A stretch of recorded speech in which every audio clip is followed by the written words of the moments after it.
DK study GK में आपका स्वागत है।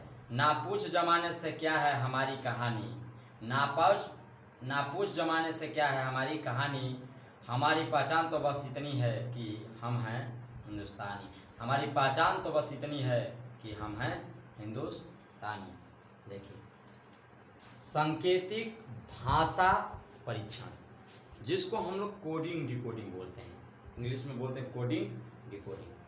सांकेतिक भाषा का मतलब क्या होता है? संकेत होता है, और भाषा का मतलब आप समझ रहे हैं कि किसी भी चीज़ को हम संकेत के रूप में कुछ और है। जैसे अगर मुझे आपसे 10 रुपया मांगना है और मैं संकेत में कहूँ कि मैं आपसे कहूँगा कि मुझे 1 गिलास पानी दीजिए, इसका मतलब आप समझिएगा कि हमें 10 रुपया चाहिए।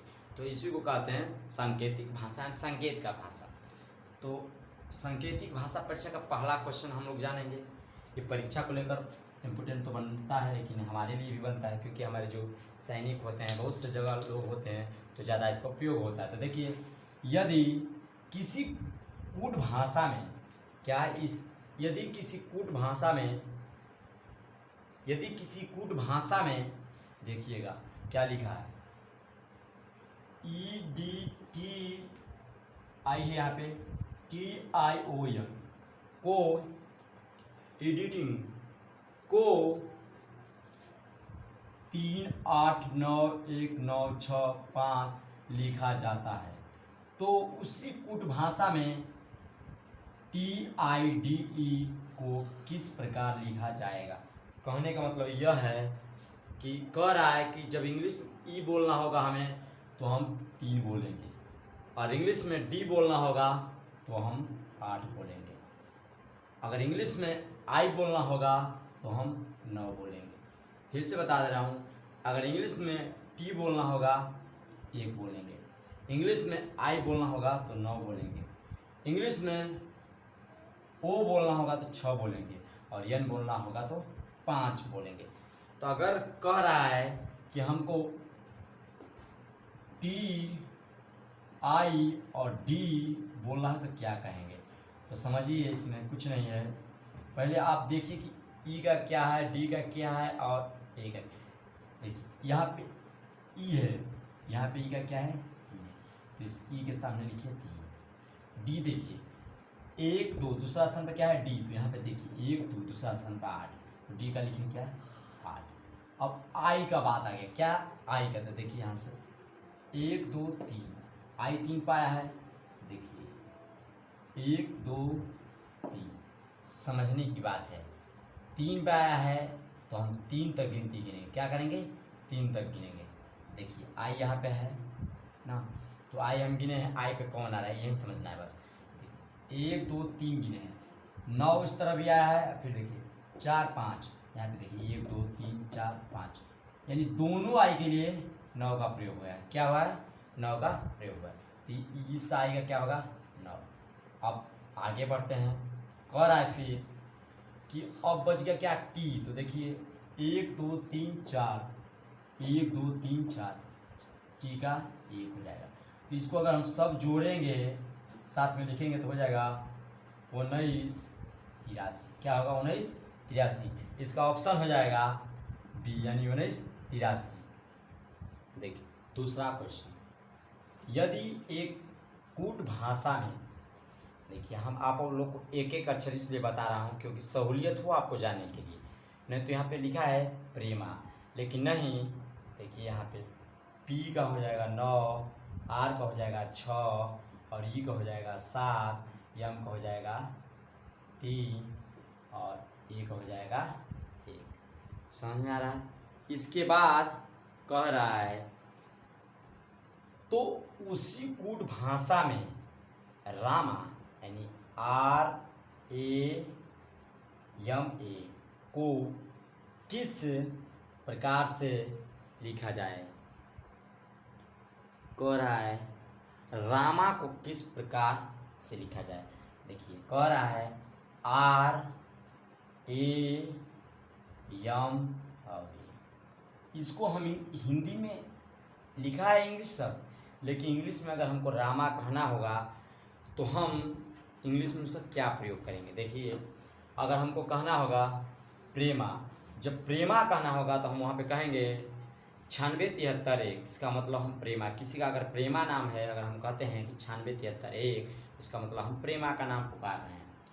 उस स्थिति में कहा है रामा, इसको हम रामा न पढ़ के RAMA पढ़ते हैं, अलग अलग पढ़ते हैं। तो देखिएगा आर का क्या है, दूसरे स्थान पर आर है, यहाँ पे वहाँ पे दूसरे स्थान पर कौन बैठाया है 6, तो लिखते हैं हम 6। ये देखिए कहाँ है, इधर से लास्ट है, इधर से लास्ट लीजिए 1। यम देखिए, यम इधर से दूसरा है तो उधर से दूसरा लीजिए 3। ए फिर आ गया तो एक है, एक लिया तो 1, यानी जो रामा होगा यानी RAMA होगा, इसका जो कोड बनेगा वो 6131 बनेगा। अगर हमको कहना होगा RAMA रामा कहना होगा तो हम कहेंगे 6131, यानी इसका आंसर हो जाएगा ऑप्शन नंबर बी। अब तीसरा क्वेश्चन देखते हैं, सेम टू सेम वही है। यदि CAT कैट है, CAT को एक कुटिल लिपि, मतलब वही कुटी भाषा में, लिपि मतलब होता है देवनागरी लिपि, तो यही हो गया, में 3120 लिखा जाता है। क्या लिखा जाता है 3120। तो NVIN को उसी कुटिल में किस प्रकार लिखा जाएगा। समझिए, थोड़ा सा यहाँ पर पैटर्न को चेंज किया है और कुछ नहीं किया है, बस समझने की बात है। देखिए सी किस अंक पर आता है, अगर ABCD हम लोग लिखते हैं तो सी जिस नंबर पर आता है वहीं बात बोला है। क्या है, सी जिस नंबर पर आता है वहीं हमको समझना है, जबकि कुछ नहीं समझना है। तो देखिए क्या कह रहे हैं, और ए किस पे आया है, देखिए सी पे 3 पे आता है तो 3 हो गया, ए 1 पर आता है तो 1 हो गया, और टी 20 पे आता है तो 20 हो गया। कहने का मतलब कि सी 3 पे आया है ABCD में तो 3, और ए 1 पे आया तो 1, और टी 20 पे आया तो 20। उस तरह हमको N, V और I और N इसका नंबरिंग करना है ABCD में। जैसे 1 से हम लोग 26 तक जाते हैं, उसी तरह इसका नंबर समझ रहे हैं आप। N किस नंबर पे आएगा, V किस नंबर पे आएगा, और I किस नंबर पे आएगा, फिर N किस नंबर पे आएगा, बस इसी को नंबरिंग करना है। देखिए N 14 पे आता है, इंग्लिश में आप जान सकते हैं, और V 22 पर आता है, और I 9 पर आता है, फिर N 14 पर आता है। तो जिसमें ये मिलेगा वहीं उसका हो जाएगा राइट आंसर, यानी 14, 22, 9, 14। तो देखिए तब यही आंसर बनेगा। हम मिला लेते हैं 14, 12, यानी ये फेल कर गया। इसमें देखिए ये भी पहले ही फेल कर गया और ये भी फेल किया। अब क्या बच्चा 9, इसका मतलब कि इसका आंसर डी होगा, यानी इसमें कोई इसका कोड नहीं है। कोड इसका होगा 14, 22, 9, 14, ये इसका कोड होगा। अब देखते हैं चौथा क्वेश्चन। यदि किसी कूट भाषा में HOSPITAL यानी हॉस्पिटल, क्या है, हॉस्पिटल को 32, 57, 46, 18 लिखा जाता है, तो उसी कूट भाषा में पोस्टल को कैसे लिखा जाता है। मैं फिर से आपको दोहरिया दे रहा हूँ। देखिए HOSPITAL, देखिए इसका क्या होगा 3, इसका क्या होगा 2, इसका क्या होगा 5, P का क्या होगा 7, I का हो जाएगा 4, और T का हो जाएगा 6, A का हो जाएगा 1 और 18। मतलब यही है कि H का आना होगा तो 3 कहेंगे, O का आना होगा तो 2 कहेंगे, S का आना होगा तो 5 कहेंगे, P का आना होगा तो 7 कहेंगे, I का आना होगा तो 4 कहेंगे, और T का आना होगा तो 6 कहेंगे, A का आना होगा तो 1 कहेंगे, और L का आना होगा तो 8 कहेंगे। तब उस स्थिति में कह रहा है कि POSTAL क्या कहेंगे। तो देखिए यहाँ से उठाइए आप, P को क्या कहते हैं, यहाँ से क्या है, P का क्या कहते हैं, तो देखिए P को क्या कहेंगे 7, P को क्या कहेंगे 7। अब O को क्या कहेंगे, यहाँ से देखिए O को 2 बोलेंगे, क्या 2।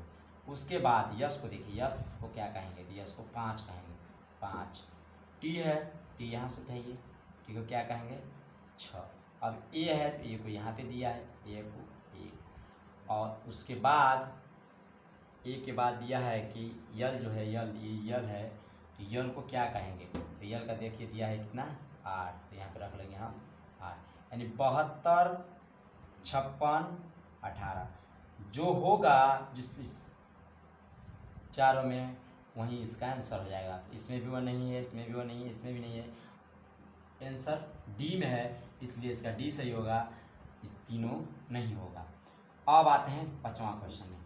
यदि M I L T I T A R Y को 1 2 3 2 4 5 6 7 लिखा जाता है, तो उसी कूट भाषा में यल आई यम आई टी को कैसे लिखा जाता है? जैसे हम लोग 4 में किए हैं, सेम टू सेम उसी तरह इसमें भी करना है। देखिए कैसे कर रहे हैं। M I L I T A R Y, M का क्या लिखा है 1, आई का क्या लिखा है 2, यल का क्या लिखा है 3, आई का क्या लिखा है 2, टी का क्या लिखा है 4, ए का क्या लिखा है 5 और आर का क्या लिखा है 6 और वाई का 7। इस स्थिति में हम जान गए कि यम का क्या होगा, आई का क्या होगा, यल का क्या होगा और टी का क्या होगा, ए का क्या होगा, आर का वाई का क्या होगा। कहा है यल, देखिए सबसे पहले यल बोला है तो यल का लिख लेते हैं हम। यल का यहाँ पे दिया है कितना 3, यल का क्या दिया है 3। उसके बाद आई है, देखिए आई का यहाँ पे भी 2 है और आई का यहाँ पे भी 2 है, तो हम क्या लिखेंगे इसको 2। उसके बाद यम है, यम का देखिए हम शुरू में क्या दिया है 1, यम का हम लिखेंगे। अब उसके बाद रह गया है आई, तो आई का यहाँ पे 2 है तो 2 लिखेंगे। क्या लिखेंगे यहाँ पे आई का 2 लिखेंगे। अब देखिए बच गए लास्ट का टी, क्या है लास्ट का टी, तो टी का यहाँ पे क्या है 4, तो हो जाएगा इसका 4। इस तरह हम देखेंगे 32 12 4, क्या आंसर बन रहा है इसका 32 12 4। तो देखिए इसमें भी 32 मिल रहा है, अरे 12 32 मिल रहा है और 4 इसमें मिल रहा है, और देखिए 32 12 4 इस पर भी आंसर मिल रहा है। तो ये दोनों गलती हो जाएगा, ये भी गलती हो जाएगा। तो पहले इसको देख रहा है कि 32 किस में मिल रहा है। देखिए यहाँ पे 32 नहीं 12 32 4 दिया है, और जब किस में क्या दिया है 32 12 4 दिया है। और इसमें क्या बोला है कि 32 12 4। देखिए दोनों में एकदम कंफ्यूज कर रहा है, लेकिन दे होगा कौन, तो ये होगा ऑप्शन नंबर ए होगा, इसका ऑप्शन नंबर ए होगा कि 32 12 4।